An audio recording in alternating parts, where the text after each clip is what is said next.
दोस्तों, देश के सीजेआई के ऊपर जूता फेंकने वाले राकेश किशोर चर्चा का विषय बने हुए हैं, जहां एक तरफ पूरा विपक्ष और कुछ अंबेडकरवादी लोग उनको ट्रोल कर रहे हैं और ये कह रहे हैं कि साहब ये तो जो है नाथूराम गोडसे वाली सोच है, संघ और बीजेपी से जोड़ने की कोशिश कर रहे हैं। लेकिन पूरा वामपंथी मीडिया, कांग्रेस और उसका इकोसिस्टम राकेश किशोर के घर और उसकी 2 पीढ़ी पीछे तक भी पूरी चीजें खंगाल चुके। तो उनको ना तो कोई संघ से इनका संबंध मिला, ना बीजेपी से संबंध मिला, लेकिन उसके बावजूद भी सोशल मीडिया पर इस तरह की पोस्ट लिख रहे हैं जैसे ये बीजेपी का आदमी हो। कह रहे हैं साहब ये बीजेपी का वोटर है। वोटर और सपोर्टर, मैंने सवाल किया कि भाई वोटर और सपोर्टर तो आतंकवादी जो कश्मीर के हैं वो किस पार्टी को सपोर्ट करते हैं? बीजेपी को तो नहीं करते। क्योंकि राकेश किशोर ने योगी जी के बुलडोजर एक्शन की तारीफ कर दी।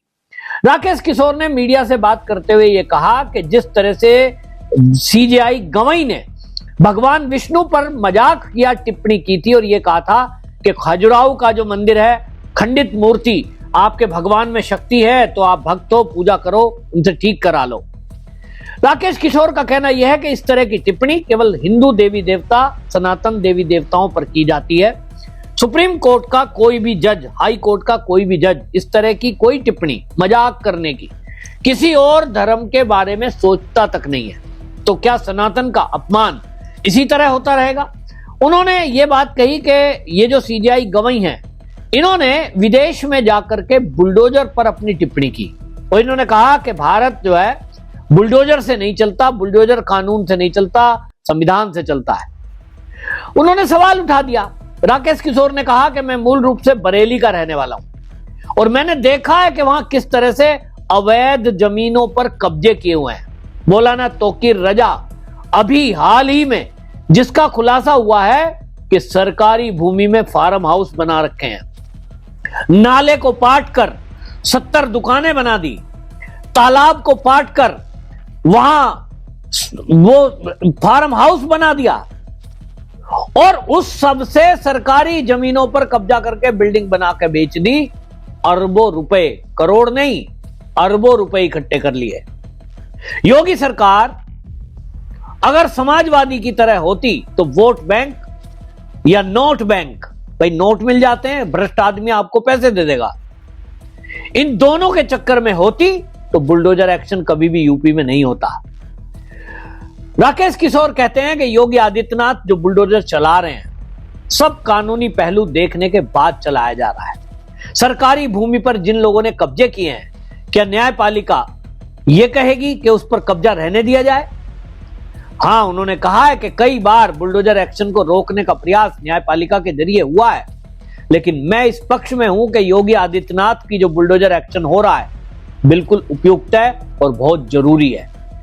वो राकेश किशोर योगी जी के पक्ष में अपना बयान देते हैं। आगे तुम मॉरिशस जैसे देश, दूसरे देश में बोल रहे हो जाके कि देश बुलडोजर से नहीं चलेगा। अरे मैं क्वेश्चन है मेरा सीजेआई से भी और जितने मेरा विरोध कर रहे हैं कि मुझे बताइए कि जिन लोग, मैं बरेली का पैदा हुआ हूँ, बरेली कॉलेज से मैंने बीएससी किया है, मैं बरेली में बड़ा पला हूँ, मेरा मकान है बरेली में, मेरे पेरेंट्स रहते थे।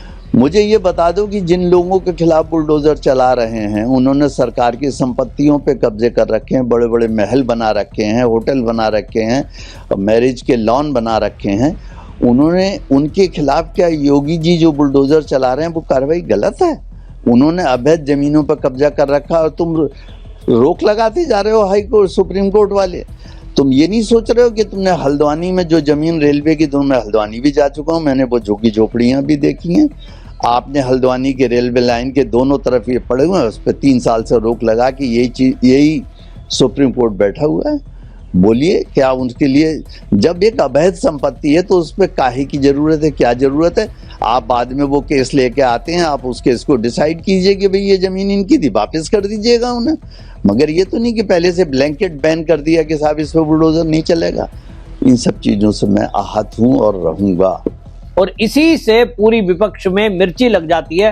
पूरी विपक्षी पार्टी उनको बीजेपी से जोड़ना शुरू कर देती है और लोग ट्रोल कर रहे हैं, चाहे उसमें कांग्रेस का ऑफिशियल हैंडल हो, फिर चाहे मल्लिकार्जुन खड़गे हो, फिर चाहे आप पार्टी वालों ने तो उनका घर घेर लिया, सारी विपक्षी पार्टी, मतलब अब बिहार में चुनाव है, तेजस्वी यादव बयान दे रहा है, अखिलेश यादव बयान दे रहा है, इनको लगता है कि एक बौद्ध धर्म के मानने वाले पर यह हमला हुआ है, मौका है कि दलितों के पक्षधर बन जाओ, तो बयानबाजी कर रहे हैं। लेकिन इस बयानबाजी में ये भूल गए कि जो जूता मारने वाला व्यक्ति है राकेश किशोर, 71 वर्षीय है, सीनियर एडवोकेट है, गोल्ड मेडलिस्ट है, और सबसे बड़ी बात वो खुद दलित है। मैं पहले से ये बात बता रहा हूं कि यदि ये राकेश किशोर गलती से कोई राजपूत होता, गलती से कोई ये ब्राह्मण होता, गलती से राकेश किशोर त्यागी होता, गलती से राकेश किशोर अगर कोई वैश्य वर्ग से होता, तो अभी तक सड़कों पे ये विपक्षी पार्टी तांडव मचा रही होती, पूरे देश में हंगामा कर रही होती कि देखो एक दलित पर, दलित नहीं है, सीजेआई गवाही खुद बोल चुके हैं, मैं बौद्ध धर्म अपना चुका हूं। दलित कभी थे और अब वो बौद्ध धर्म अपना चुके हैं, और ये अब नहीं, उनके पिताजी ने अपना लिया था, तो वो बौद्ध हैं। लेकिन इस देश में दलित, आदिवासी, पिछड़ा, ये 3 शब्द विपक्षी पार्टियों ने जिस तरह से रट रखे हैं, इनको लगता है कि वोट बैंक है और इनको मूर्ख बनाकर वोट लेते रहो, इसी तरह इनके भलाई के लिए कुछ करना नहीं। लेकिन अगर इनके ऊपर कुछ होता है तो कहते हैं संविधान पे हमला हो गया। तो हमला करने वाले कौन है?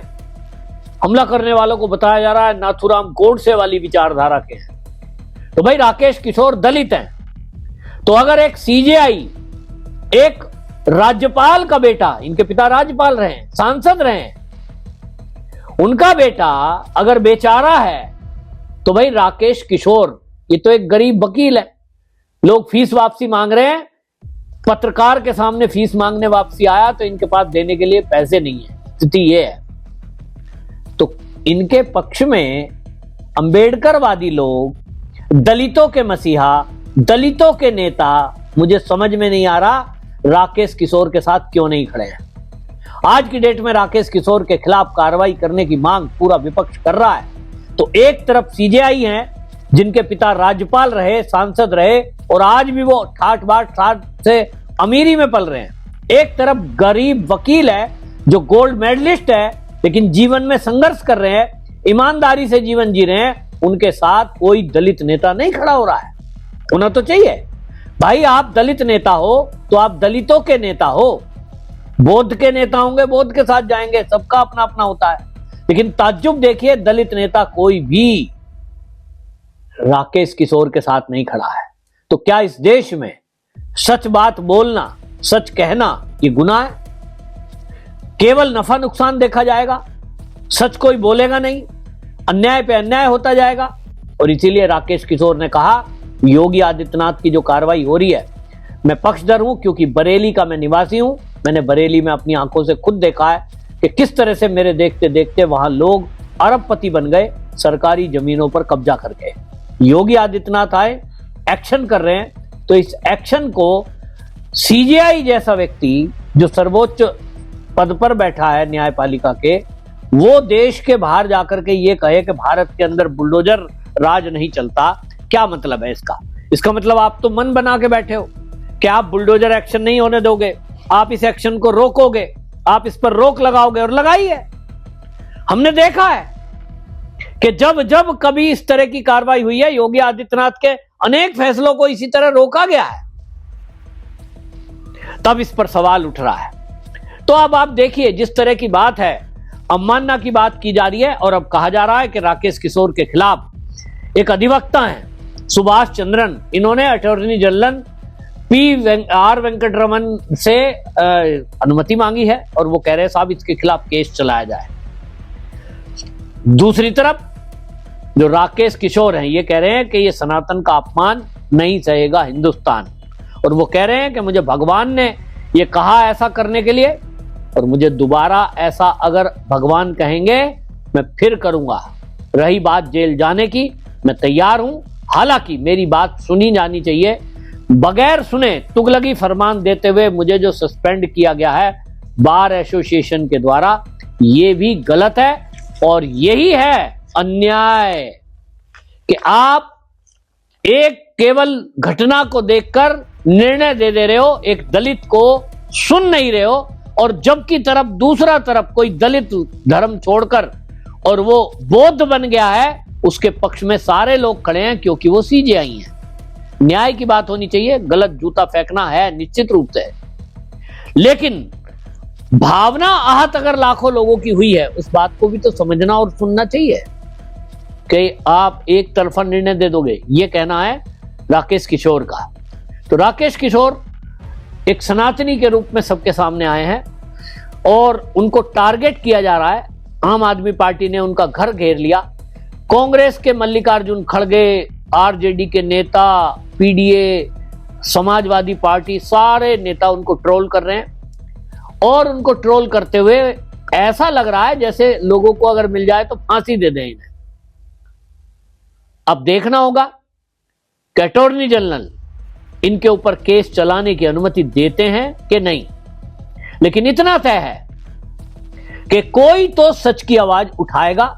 न्यायपालिका से लोग त्रस्त हैं, जब सालों साल उन्हें फैसला नहीं मिलता, जमीनें बिक जाती हैं लोगों की, न्याय नहीं मिलता, जिसका जिक्र द्रौपदी मुर्मू ने भी किया।